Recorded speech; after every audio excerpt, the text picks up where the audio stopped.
السلام عليكم. البيان الأخير اللي رسلته جبهة بوليساريو لمجلس الأمن واللي تكلمت فيه على اقتسام فاتورة السلام وعلى الاستفتاء ما هو إلا دليل على الارتباك والانهزام السياسي اللي كتعيشه الجبهة ومعها الجزائر. اقتسام فاتورة السلام هذا كيعني اعتراف غير مباشر بالهزيمة. عبارة اقتسام فاتورة السلام بلغة السياسة كتعني ما بقيناش قادرين نكملوا في المواجهة وبغينا نلقاو مخرج آمن. يعني الجبهة والبوليساريو كيقلبوا على طريقة باش يخرجوا بها من الأزمة بدون ما يبان عليهم أنهم انهزموا. وهي هذه الجملة راه ماشي استعداد حقيقي للسلام، وإنما هو بحث عن مخرج آمن بعد سلسلة من الفشل والانهزامات.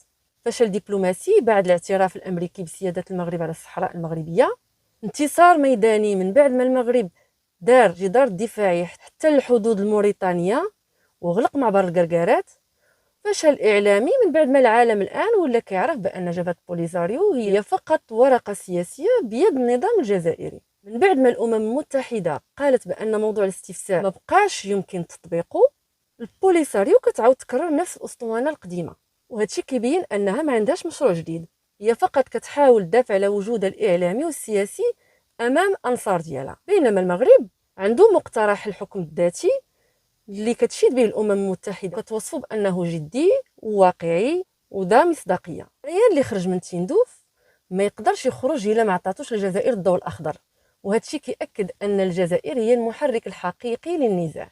لكن حتى دابا الجزائر كتبين واحد النوع من الليونه مصطنعه، لان الوضع السياسي والاقتصادي الداخلي عندها جد متأزم، ولان العالم كامل عارف ان السياسه العدائيه اللي نهجتها ضد المغرب ما جابت لها حتى مكسب.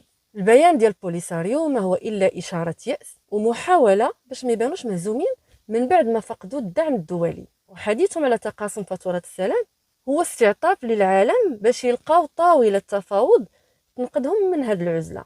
المغرب فكيستمر بثقه في مشروع الحكم الذاتي، العالم كامل بدا كيعتبروا على انه الحل الواقعي والوحيد والعادل.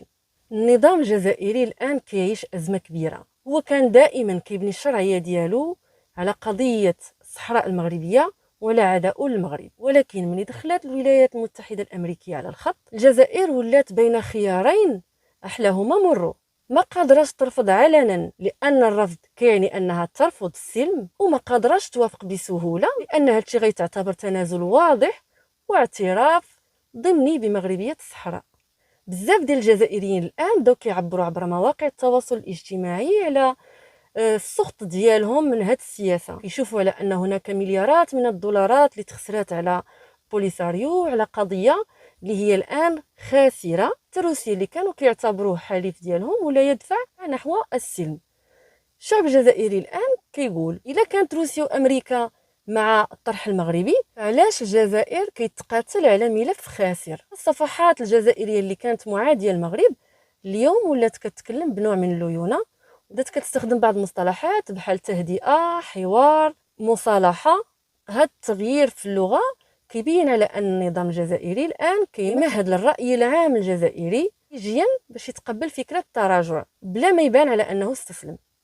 رغم كل التغيرات الاقليميه والدوليه، جزء من الجزائريين اللي عايشين في وهم القوه وكيظنوا ان الجزائر مازال عندها اوراق الضغط وانها قادره تفرض شروطها على المغرب وعلى المنظم الدولي، ولكن الحقيقة راه مختلفة تماما. المغرب اليوم هو الطرف الذي يمسك بزمام الأمور، عنده دعم من قوى كبرى، أمريكا، بريطانيا، فرنسا، إسبانيا، دول إفريقيا ودول الخليج. شوفوا عذبوني فاش تيقول ويتكوف ولا يسموه بيتكوف ولا هذا الهيش اللي البارح هضر قال لكم 60 يوم 60 يوم نصالح ما بين الجزائر والمروك. جينيكولوج هذا ويتكوف، جينيكولوج ولا دبلوماسي؟ هذا جينيكولوج برك يقول لك بعد شهرين ولا بعد شهر ولا بعد شهر ونص تولد.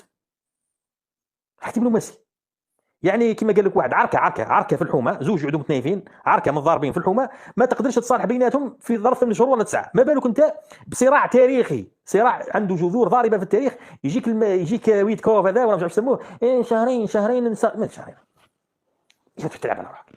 واحد اليوم ردت الصحف الجزائريه ردت بالثقيل. ماكش انت اللي تورينا صوالحنا، ماهوش ويتكوف ولا ترامب ولا ما على بالي، ما كانش هذا حديث. هذا حديث روح قول كلام انا قلتها لكم البارحه المراركه، قول ورقد، ما تستناش ورانا نتلاقاو بعد شهرين ونتلاقاو بعد 3 اشهر اذا كان ربي يكتب له العمر بقيه ان شاء الله. اليوم داخل الجزائر ما بقاش كاين صوت واحد، كاين انقسام واضح في جوج فئات. الفئه الاولى ما زالت حابسه في لغه النظام الجزائري العدائيه، كتردد نفس العبارات القديمه: المغرب عدو، الاستفتاء هو الحل، الجزائر في موقع قوه. هذه الفئه بحال بونيف مازال ما فهماتش التحولات الكبرى اللي وقع في العالم. عيب عليها تصدق على ان الملف تبدل جذريا والبوليساريو ولات ورقه خاسره سياسيا. باقيين عايشين في فقاعه اعلاميه كان خلقها النظام الجزائري يسحب لهم ان الامور باقيه كما كانت في السبعينات. والفئه الثانيه هي فئه فايقه مثقفه واعيه، فهمات على ان النظام الجزائري ضيع على البلاد فرص كثيره وصرف مليارات الدولارات على مشروع فاشل اسمه بوليساريو، بحال هذا الجزائري اللي غادي نسمعكم دابا. شوفوا معايا الفيديو. الدبلوماسية المغاربية تتفوق على الدبلوماسية الجزائرية. أنا واش تفهم خوتي العزاز أنه المغرب ضربت في عمق، بصح حنايا الحاجة كجزائريين اللي تهمنا أن هي هذه القضية تاع الصحراء الغربية اللي خلاص ولات إن شاء الله مغربية. حنا كجزائريين ما ربحناش فيها، ما ربحناش قرام منها، وكونترير خسرنا ملايير مليار وخسرنا اعوام واعوام بوريان.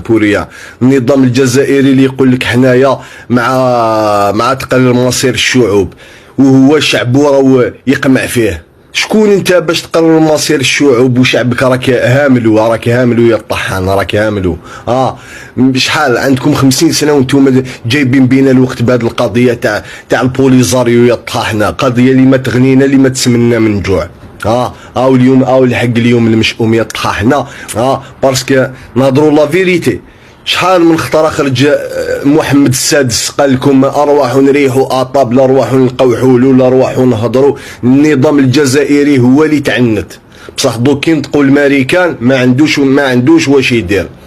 باسكو علاش طحان غلق على روحه مع روسيا مع الغرب مع العرب. خلص 30 اكتوبر مستحيل روسيا رايحه تطلق الفيتو تاعها على لا ريزوليسيون تاع الحكم الذاتي للصحراء الغربيه.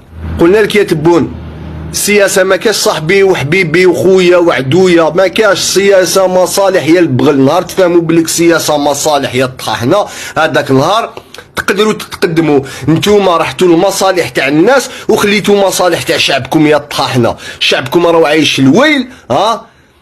الجزائر ولات ب50 سنه اللور وتروح انا يتلتها لي بالبوليزاريو بيناتهم، يتهاردوا بيناتهم، ما تدخلنيش فيهم انايا. انا يهمني خويا الجزائري، انا يهمني الجزائري اللي كيما انايا. سمعت بوليزاريو يتهاردوا. نتوما لا نتوما رحتوا وزاد فوكاليزي على البوليزاريو وخليتوا الجزائر. جايبين لنا قضيه شدونا بها 50 سنه وهما يرهبوا فينا والعاد والمغاربه خوتنا ردوهم اعداء. ليك واش ربحنا؟ ما ربحنا والو. المهم بصحتكم خوتي المغاربه، وبربي ان شاء الله كي اليوم ان شاء الله يعاود يولوا العلاقات بيناتنا كي زمان، وانتم خوتنا وحنا خوتكم. هذا الانقسام هو اللي داير الرعب في النظام الجزائري. ان الراي العام الجزائري ما بقاش متحد وراء الخطاب الرسمي، عكس ولا كينتقد، كيقارن وكيشوف الحقيقه كما هي. المغرب كيربح سياسيا ودبلوماسيا، والجزائر كتخسر، خسرات سياسيا دبلوماسيا، خسرت الوقت وخسرت ايضا الملايير الدولارات. اليوم النظام الجزائري خايف من المحاسبه. شوفوا معايا هذا الفيديو ديال هذا الجزائري. المقطع رسم واحد التصور على العلاقات الجزائريه المغربيه كيفاش غادي تكون من هنا 2026، وكيتساءل في نهايه الفيديو واحد التساؤل اللي مهم بزاف. شوفوا معايا الفيديو.